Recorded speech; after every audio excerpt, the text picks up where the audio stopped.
Well, I'm trying to go live. Let's see.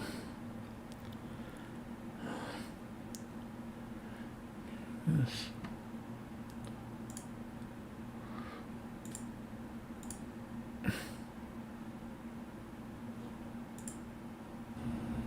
Okay, so well, I'm live. Let's see if this works.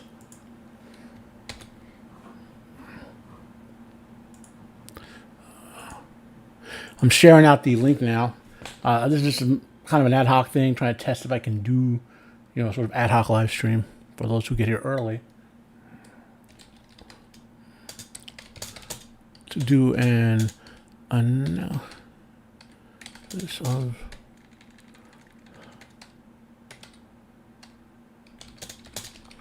of the new Rings of trailer.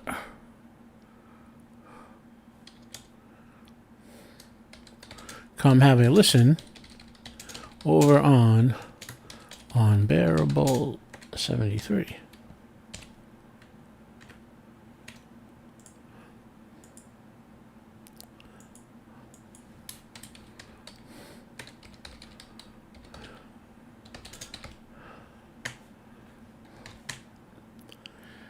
So I'm going to give this a few minutes just to see if anyone pops in. I'll still wait 5. Otherwise, I'll talk about something about this Amazon Rings of Prime, why they're doing this. Okay, so Amazon is a gigantic bloody corporation, right?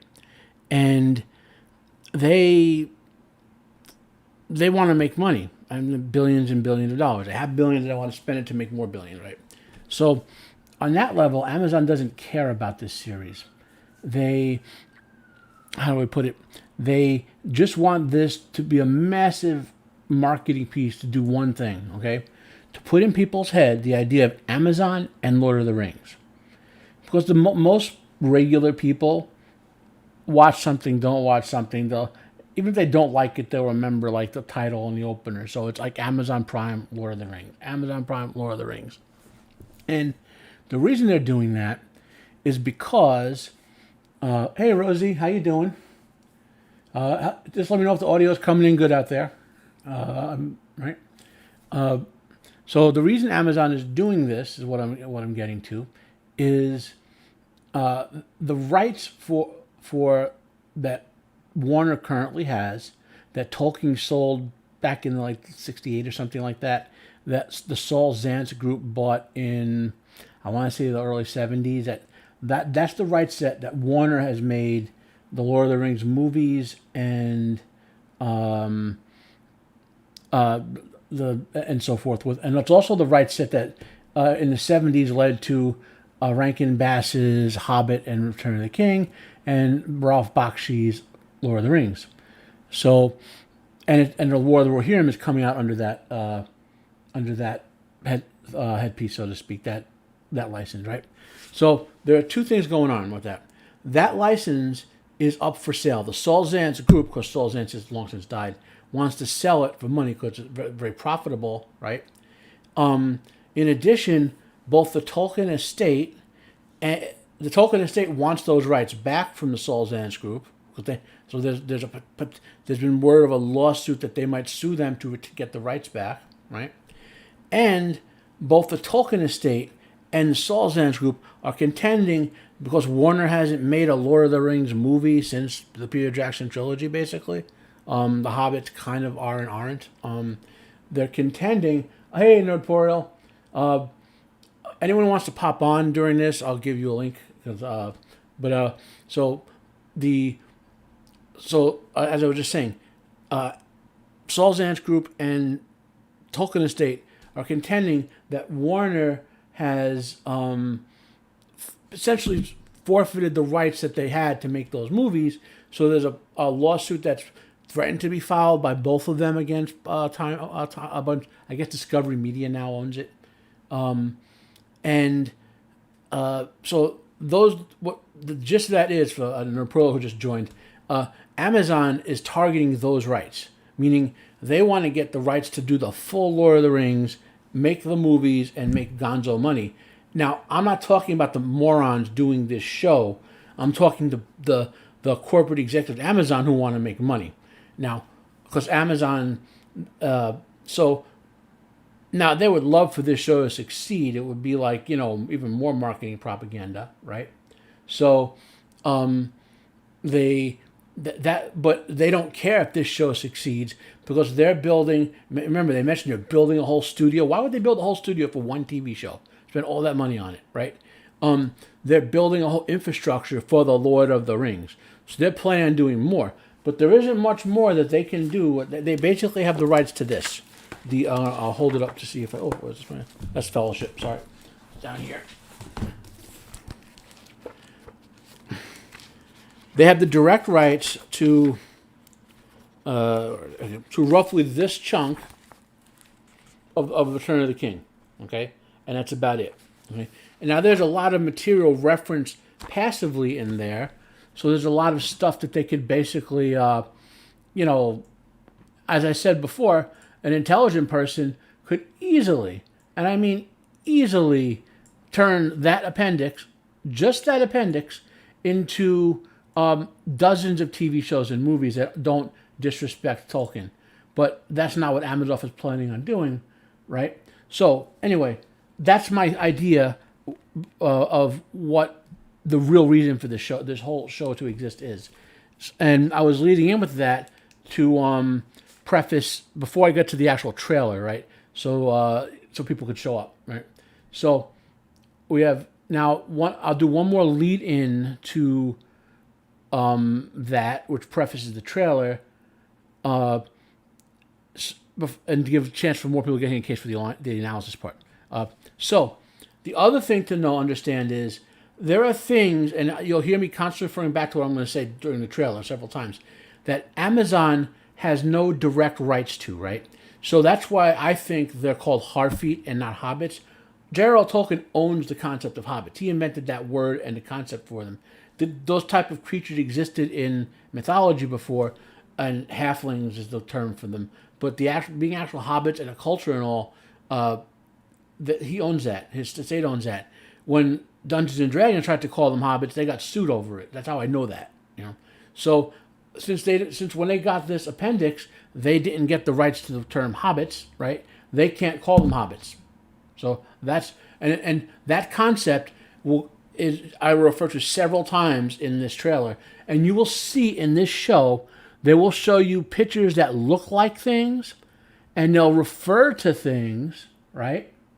But they won't show, but they'll never say what they are. They'll try to get you in your head. If you watched Jackson's movies or read the books, you'll think, oh, that's a dragon. Oh, that, but they won't, because they can't call it that, right? So let's get to the trailer and, see what we can do here. Now, I'm going to try to make it a little bigger. I guess you don't see my hideously ugly face with the trailer up there. Why isn't it? There we go. There we go. Okay. Now, I get the trailer controller here.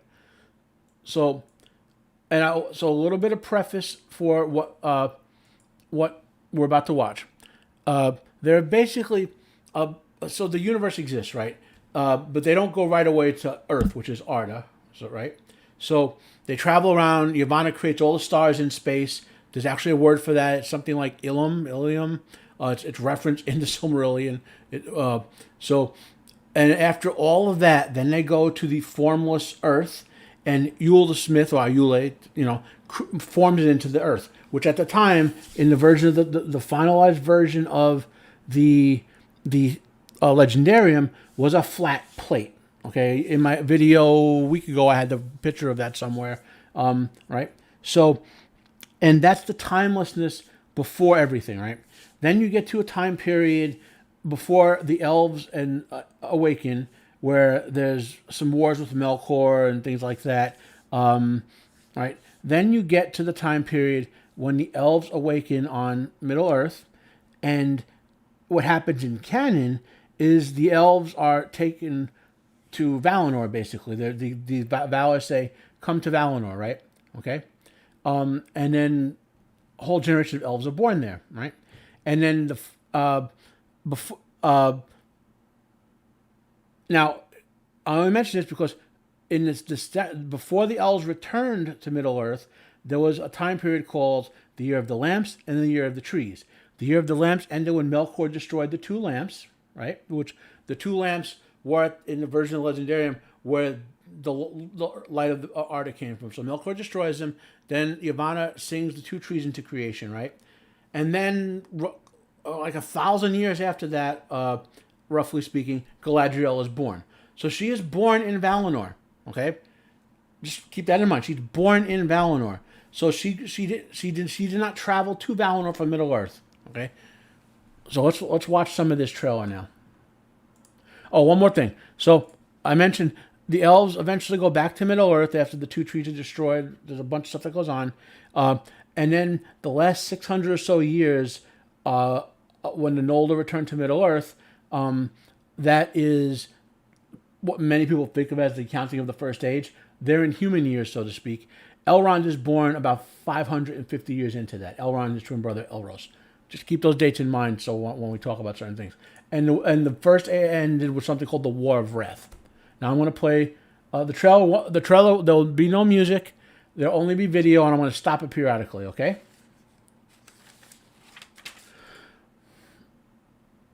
We'll skip past a little bit, skip forward. Okay, so this is Galadriel, and then she's recounting. There had not yet been a sunrise, that's right. So right over this hill, there's the two trees, and she's looking at the two trees, right? Remember I said, Galadriel was born, she was a baby, and the two trees previously existed.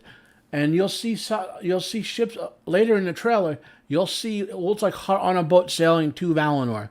That's the impression I got there. Okay, because she was never on a boat going back. She came back across the land bridge to the north with the Noldor. Okay, now, so we'll go forward a little more. Now this is just people traveling. People want to say that somewhere or the other. They're drawing a lot of stuff out. Okay, so now we're gonna more nonsense right here. Elves have forests to protect. Dwarves have their mines, and men have their fields of grain, and the Harfeet have apparently dirt because that's what they look like. They look like they don't bathe or something, right? So little annoyances here. The elves, dwarves, and men did not just hang out in forests, mines, and fields all the time. Okay. They had civilizations. The dwarves actually grew crops. The elves had their own mines. The men had their own mines and their own forests. They were not stereotypical fantasy type races that Amazoff seems to be building them up as. Okay, that's another stupidity of this trailer, right? And I mentioned about the Harfeet basically not being I can't call them hobbits because they don't have the rights to that. That's my concept there. So let's go forward to one of the most annoying things in this trailer that I saw. Okay, Galadriel literally cuts the balls off of Elrond. Literally cuts them off, and I will give you the evidence for that. So now they're cutting back and forth between Elrond and someone else talking to Galadriel about the same thing. Okay.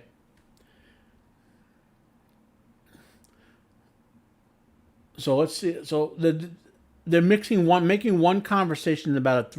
So right, you have not seen what I've seen, my share, right? Now, this scene that Galadriel's flashing back to is the War of Wrath at the end of the First Age, right? So I'm going to give you a quote from Elrond right out of the Fellowship of the Ring. Okay, this is at the Council of Elrond. Where we go? So after he talks about Numenor falling, he goes.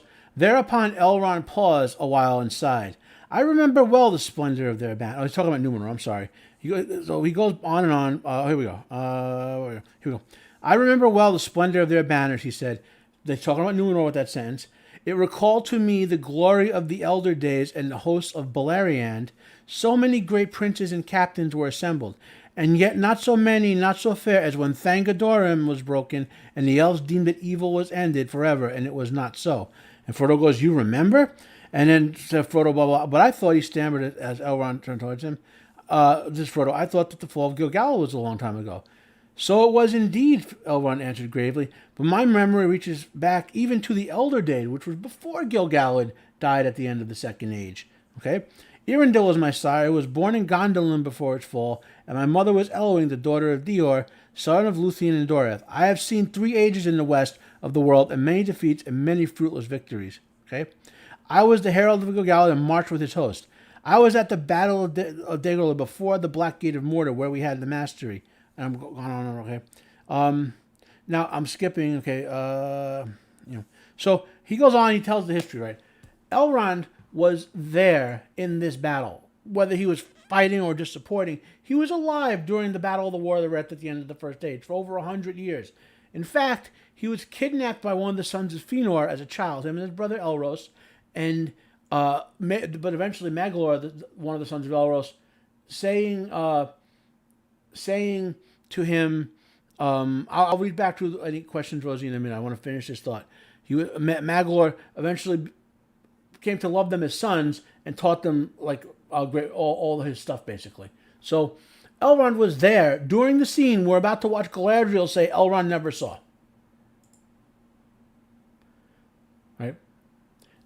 So this is the War of Wrath, clearly, what I have seen. Literally, their version of canon, she's cutting his balls off by saying, no, you weren't there. When in the canon, he in fact was there. Now, he wasn't there in Valinor, okay? He was born in Arda, in Middle-earth, rather. So he never saw Valinor until he went to the west at the end of time, okay? So he's not an elf lord, per se, the way Galadriel is. The elf lords are traditionally the Noldor or other elves who return from Valinor, like Glorfindel, who kind of glow with the light of the 2 trees because they were there when the trees were lit, right? So that's clear Amazoff not only making Galadriel their first character, right? But also, how do I put it? Also demasculating a significant character, Elrond, who accomplished as much, if not as Galadriel in the Second and Third Age combined. They were kind of co-equal in the sense of overseeing the elves that were still left, so to speak, of the Noldor. Now, now let's go back to this scene to do let's go past the woke analysis and let's go back to talk about what this scene actually shows. Now, and we were talking about things they can show but can't tell you about. Okay, I don't know if you can see my mouse, but if you look, this looks like a dragon wing. If you can see me tracing it, you can even see a faded little one up there. Okay, you can see other things that look like flying creatures in the sky, eagles and dragons fighting overhead, a little more over there. Now, why are they hovering? This is Galadriel's memory of being tossed in the air when the dragons attacked the host of the Valar. Because basically, the host of the Valar was what was sent back from the Undying Lands. It was all the elves in the Undying Lands. There were still Noldor there, plus the Vanyar and other kindreds, and a bunch of Maiar going back to Middle-earth to put an end to Morgoth's forces once and for all, so to speak, and deal with Morgoth. And they were led by Eonwy, the Herald of Manwë. And they were so big that the 2 combined armies did not fit in a space the size of New Jersey. Okay, but the forces of the Valar were winning until Melkor unleashed the winged dragons, who devastated the ground forces, so to speak. That's the scene that I believe they're going to show in a flashback that they're alluding to here, but they cannot call it what it is because they don't own the rights to it. Okay, now, that's what that scene kind of shows, right? Let me go to the chat, see if Rosie had a comment or question. My current theory is that she tries to return to Valinor, but she's rejected, which is why there's a big storm. Well, okay, Rosie. So Galadriel, the reason the Noldor left Valinor, again, not talking about Rings of Prime now, but back to actual Tolkien's Legendarium, okay? Melkor took the Silmarils and killed Fëanor's dad.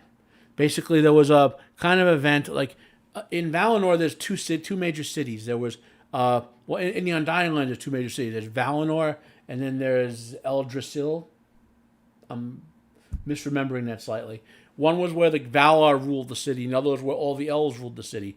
And the Noldor were the rulers of the elves there, so to speak, in that city, until then Fëanor made the Silmarils, and all the elves went to like an event or something at in Valinor, basically. And only Feanor's dad was left to guard the Silmarils, so Melkor attacked and killed him, basically. And and then Fëanor was enraged over his dad being dead and the Silmarils being stolen. So, and he was basically the leader of the Noldor, even though technically his brother was the king. So once his dad died, so Fëanor had almost all of the Noldor to take the vow of Fëanor, basically, that they would go back to Middle Earth, wage war on Melkor, recover the Silmarils, and wipe him out, basically, right? So that's how they all went back to Middle Earth, right? So under the vow, so when they did that, then there was the first the ruling of Mandos, the curse, the something of Mandos, where they were forbidden to go back, to ever return to the Noldor, were forbidden to return to Valinor by the Valar, basically. The Benedict, no, the something of the Valar, the ban of the Valar, right? The first ban of the Valar, okay? Finwë, yeah. Finwë, I believe, is the one who died defending the Silmarils, and then Fingolfin and Fëanor were the leaders of the Noldor that came back. I might be misremembering names right now. Anyway, so they could not return under the vow because of the vow and the ban of the Valar until basically the Valar said that they had repented of, because they did the kinslaying of killing all of their elves when they went back, so they were not, the Noldor who went back to Middle Earth would not have been allowed to go back to Valinor until basically at the end of the War of Wrath, the ban was lifted, and Yanwi said to all the elves in Middle Earth, all of them, it's time for you guys to come to Valinor, because men need the space in Europe and Asia to live and grow and not be burdened by the wars of our past and the devastation we have wrought and all that sort of stuff. Okay, so most of the elves left. Obviously, all the ones in the host left. Most of the remaining Noldor left. Even a lot of all of the other elves started going over to the Grey Havens. Bit by bit. Okay, over the course of the Second Age. By the end of the Second Age, there weren't a lot of elves left. Okay, now, so that's kind of why Galadriel couldn't go back to Valinor until the end of the First Age, because she was part of the kinslaying, and not that she didn't participate in it, but all the Noldor who took the vow of Fëanor were basically, or who traveled with him, were under the ban of the Valar. Now, so let's trailer. What are we going on a trail? So I did the trailer. I talked about this being our flashback to the First Age. I'm going to move this around my end so I can see chat if Rosie has any questions. Let's go on here. So we'll skip a little bit. So this, you have not seen what I've seen. Blah blah. Now, some of this. Okay, so here we are. This is darkness will march on the earth. Now, so at the end of the First Age, Sauron was, according to, there are a couple of different versions of the text, but according to what's published in the Silmarillion, Sauron was honestly, very briefly repentant for what he had done for the entirety of the First Age, right? So Eonwy, who is the herald of Manwë, goes to him, you are ordered by Manwë to come back to Valinor to face his judgment. And Sauron was afraid of that. And so he hesitated and didn't go back immediately. And because of that, the sort of darkness that Morgoth ingrained in him took him over, and he basically kind of went into hiding for a couple hundred years, till about 500 in the Second Age, right? No, I mean, I know there are some versions of that, but the finalized version of it basically was that she didn't participate directly in the kinslaying, but she didn't oppose it, so she was under the ban of the Valar and all that. She was in the second wave, kind of behind the ones that did the first kinslaying, But there were two more kinslayings, which all the Noldor, under the rules of the Valar, because they went back, they were all blamed for it. Sauron, from the zero of the Second Age, which is when the War of Wrath ended, to 500 of the Second Age, was nowhere. He was hiding. Okay, he was always on Middle Earth, always, and he never went back to Valinor. And at the time, Valinor was still a continent, basically in the Atlantic Ocean. Okay. Now, what's being intended here is that, so we see that looking up. Now I'm pretty sure that scene here, they're trying to make it look like Galadriel is looking at the same thing the character in the next scene she is. I think this is them changing it so that, remember I mentioned that they're changing Galadriel's age to make her older. They're saying that she was born in Middle Earth and went with the elves to Valinor when they were called originally. Okay, I think that's what this scene is showing. Okay, so this is our memory of going to the Undying Lands because she's contending that she saw the two trees. Okay, meaning like she was like as an adult first, whereas in the canon she was a child who would have grown up under the two trees. Okay, so let's go forward to this next scene here. Now this is them looking up, someone looking up, I think, at the meteor in the sky that is Sauron crashing to the earth. That's the same. They're looking at the same thing. All right. This I think can't be them looking at the same thing because they're underground here. Well, there's technically light coming in overhead, but I don't. I think they're trying to get an impression he's looking at the same thing, but I don't think he really is. I think he's in Moria and he's impressed by something. That's Moria, by the way, the Mines of Moria. Okay. Okay. More of our non-canon elves. I had a long discussion about this scene. I'll go back to this scene in the armor in a bit. Okay. So now we're at the oceans again. Humans sailing around. Blah blah blah. Because they're showing things out of order, so I want to try to get to the stuff that's in order. Okay. So here we go. Meteor Man is who I want to talk about. Mm-hmm. So this is Meteor Man crashing down that we saw in the previous teaser, right? Hey, Jaden. Sorry you couldn't be earlier. I was going over Amazoff's Galadriel cutting Elrond's balls off with something. But so Meteor Man is Sauron. That's leaked out. That's been established. Now, I've just shown Sauron was not anywhere in the sky ever. Okay, he was in Middle Earth from the point when he came over there with Melkor, tens of thousands of years earlier. Okay, and he only hid for the first 500 years of the Second Age. So there's no reason for him to be coming down from the sky. The only things in the sky that could be Maiar, like Sauron coming down, there's depending on the timing of it, there's a Maiar named Tyrion or Tyrion, who is kind of the guardian of the moon.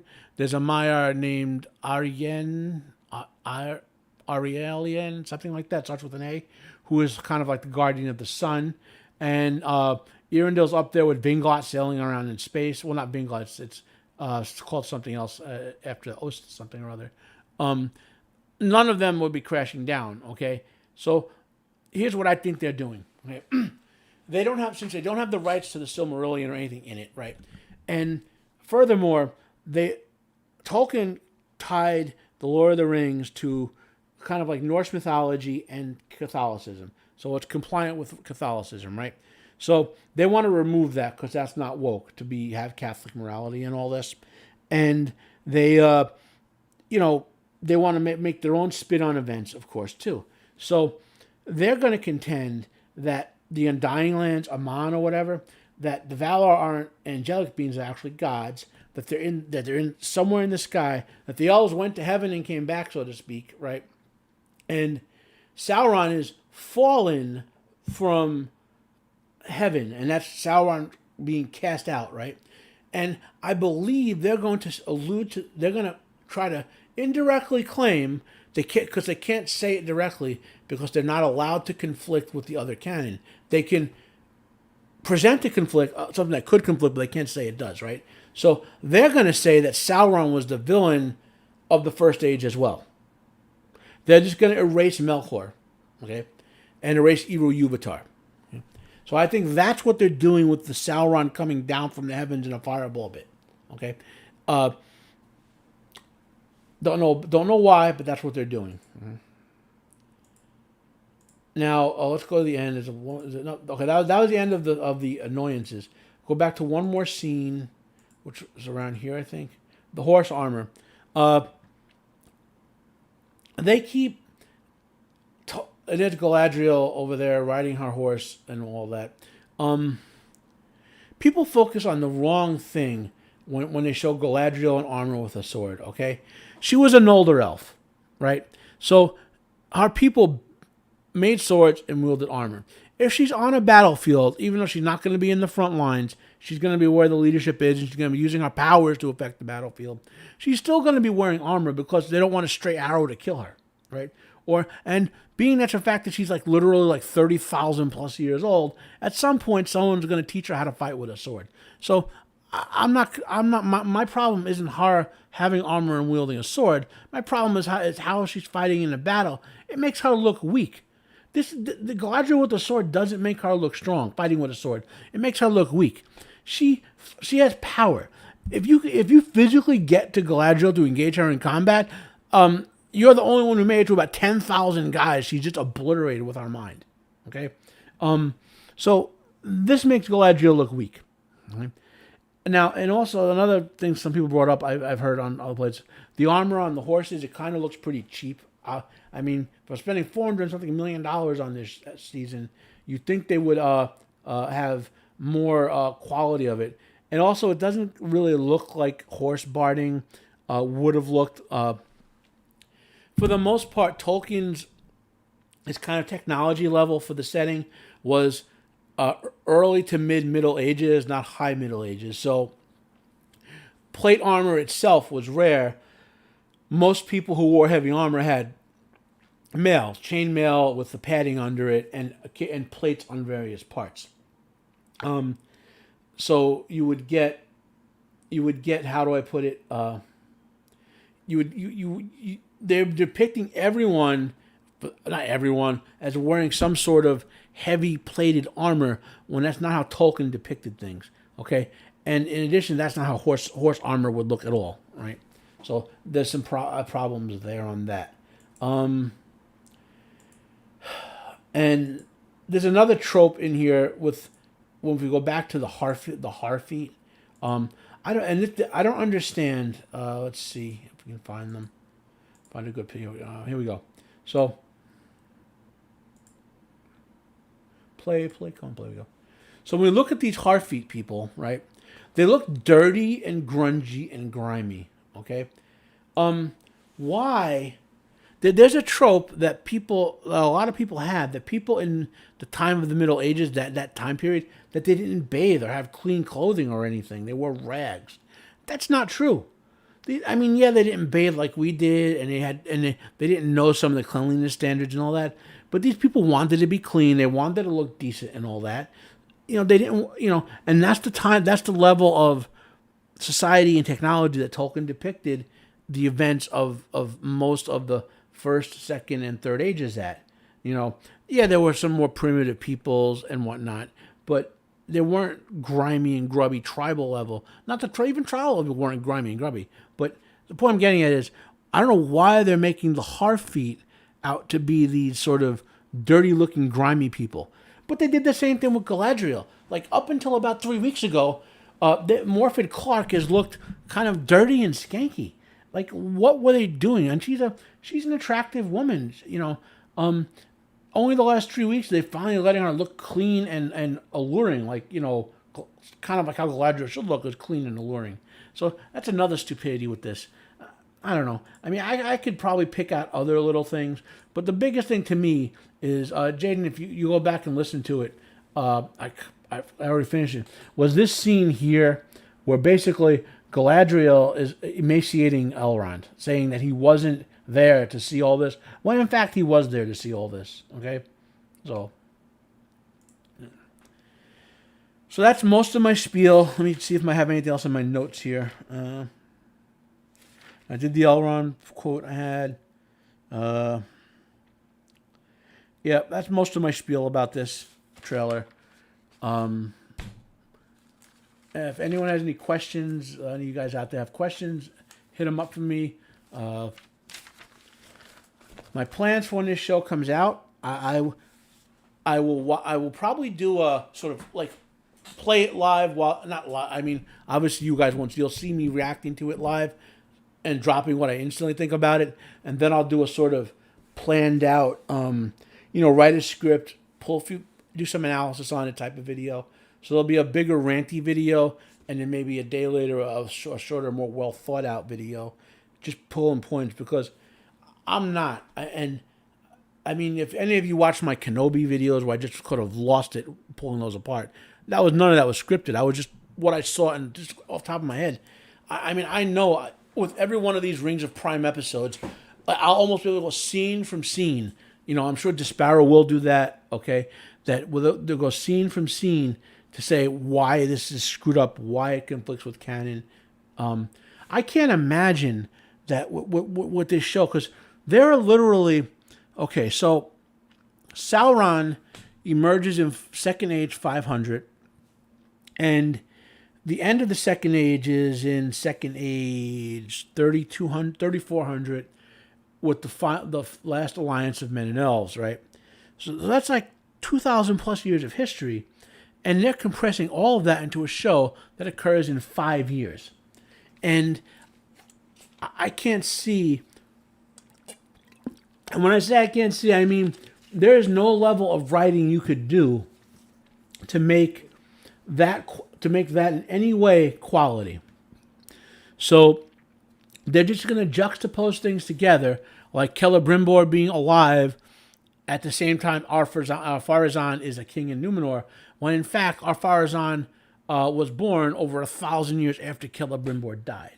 Okay, when I first heard about this show and what they were doing, I thought they were going to do like each season was in a particular time period and then skip a couple hundred years to tell the next part of the story. But they're not. You can clearly see this is all going to be jumbled together in one couple of year period. And we've been told that they want to actually have it end with the last alliance of Man and Elves battle. So, and like I said, add to the fact that they're creating characters that didn't exist, not to be background characters, which you kind of have to do if you're doing this type of adaptation, but to be main characters, like the Adar or whatever his name is, the villain, one of the villains of the first season. He's not a character in the canon, but fine, you want to make a character like that up and to have a background subplot line or whatever, to be like, maybe Elrond's secretary or, Galadriel's boot shiner or whatever. I'm joking, but yeah. You can do that, but you can't. You can't do what they're doing, just like they did in Wheel of Prime, where they had entirely made up characters and events, taking up like 3 or 4 episodes worth of time and ignoring the events in the book. They're going to ignore events in the appendices that actually occurred to put their made up stuff in place of it. And it's a little arrogant to think that you're a TV show writer who hasn't even written who's under the age of 30, and you're a better writer than Robert Jordan or J.R.R. Tolkien. It's a bit arrogant to think that, but So that's my spiel. Do you guys have any questions or anything you want me to talk about? Otherwise, I'll probably end the stream in about 2 minutes. Nordporo, if you're listening, we got to talk about the Sword of Shannara, man. I don't disagree with some of the stuff you're saying, but I think you're missing a historical context for it.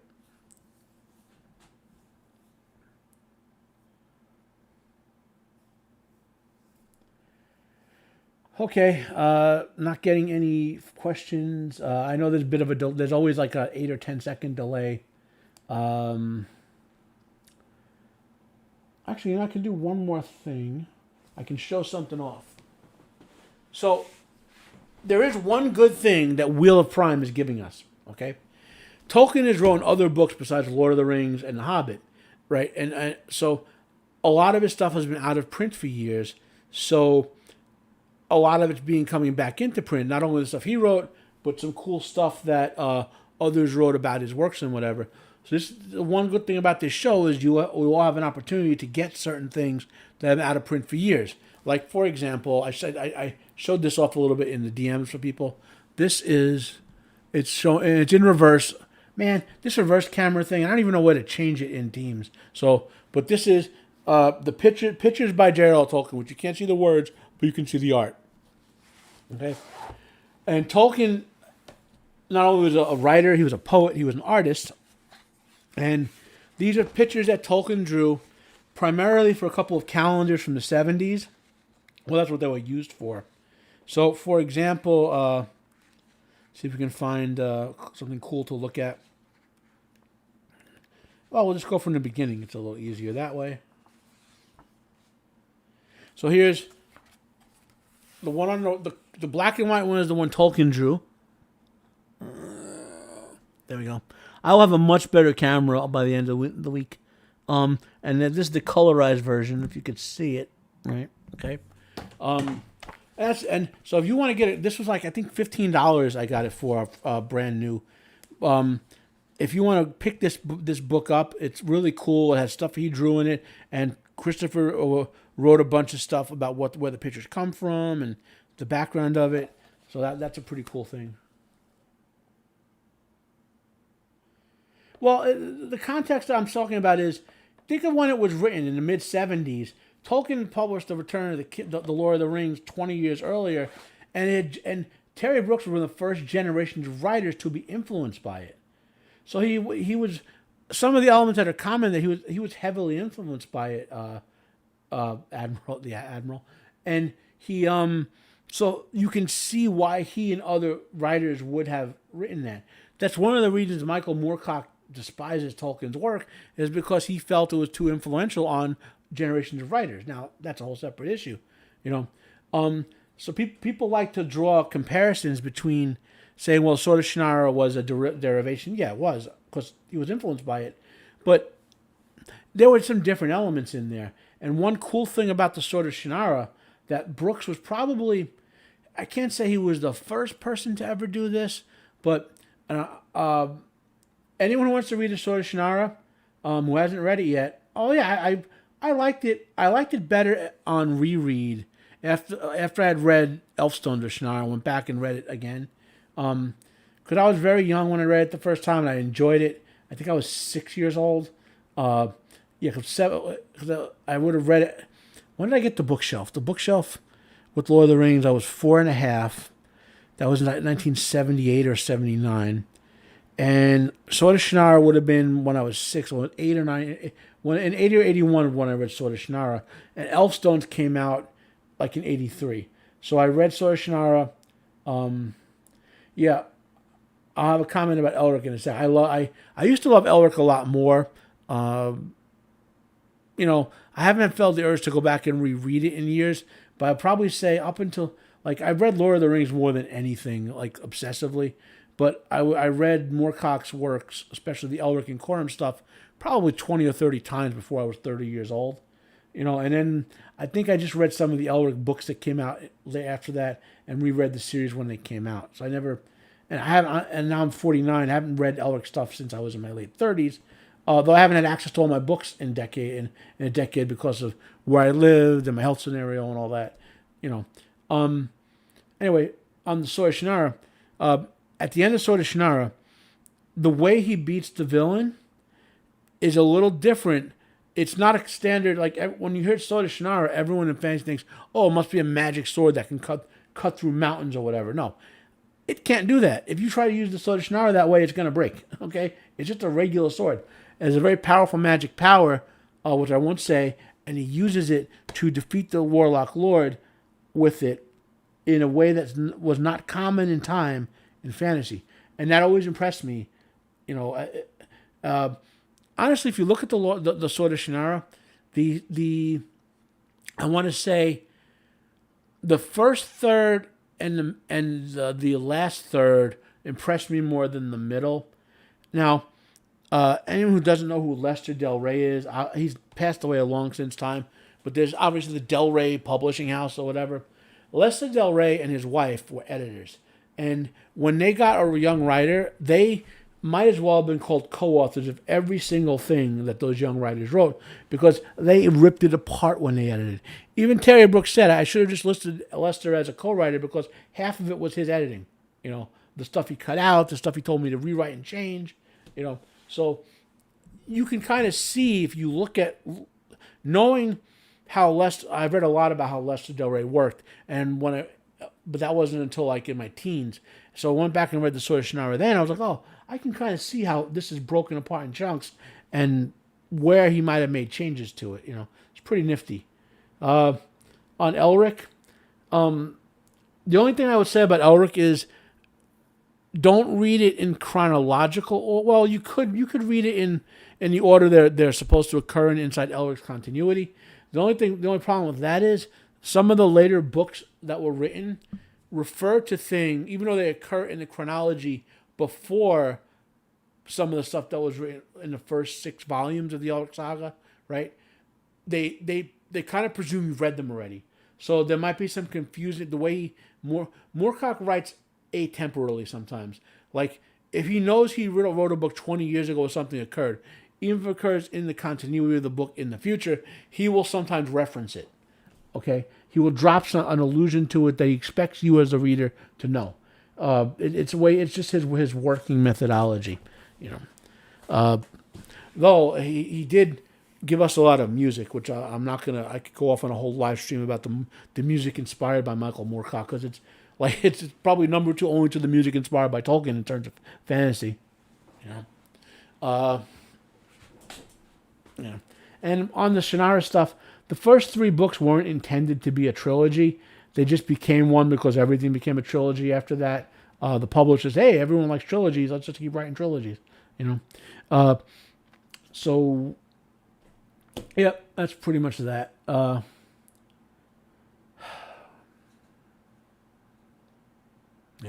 And if you're brand new to Shannara, I told Gray this. If you can't get through the first book, then just wiki it, and then the second book is where Brooks takes off. The Elfstones of Shannara is one of my 5 favorite books, and I mean, Lord of the Rings is number 1, Hobbit's number 2, and then you have Elfstones, a book called Hellspark by Janet Kagan. It's the only book she ever wrote. It's a great science fiction novel, and Dune. Those are my 5 favorite books, basically. Sometimes something floats in or out. Lord of the Rings and The Hobbit never move, but sometimes the other stuff floats around. With 1 or 2 other books floating up in it, depending on my mood. Yeah.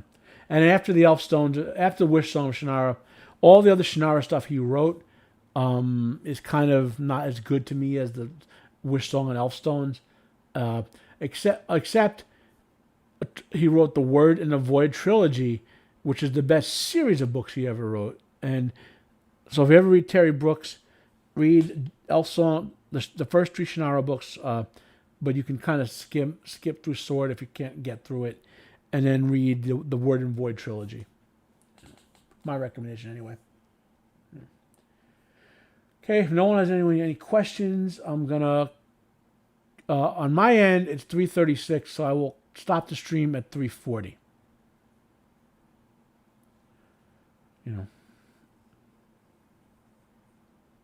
And I don't know what else we could. So otherwise, it's just chit chat till the end, And I'll put the stream up, Jaden.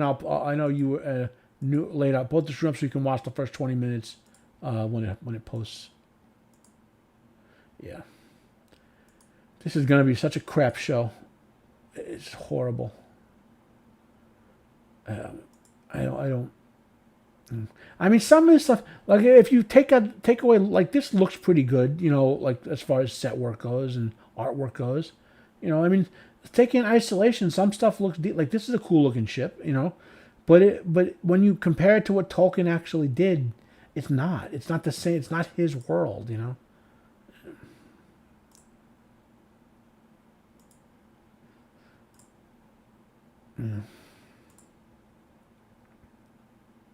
I didn't have time to go into my Roman theory of the elves. It's 3:37. I'll do another live stream next week and go into that. That they're basically stealing the entire Noldor elven culture from the Roman depiction in the movie Gladiator. It's insane. Like right before this TV show comes out, if you're gonna watch any of it, watch the movie Gladiator, and you'll understand. I will probably do videos on it though, before that.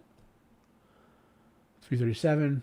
Okay, so nothing's coming through. I'm gonna terminate the live stream.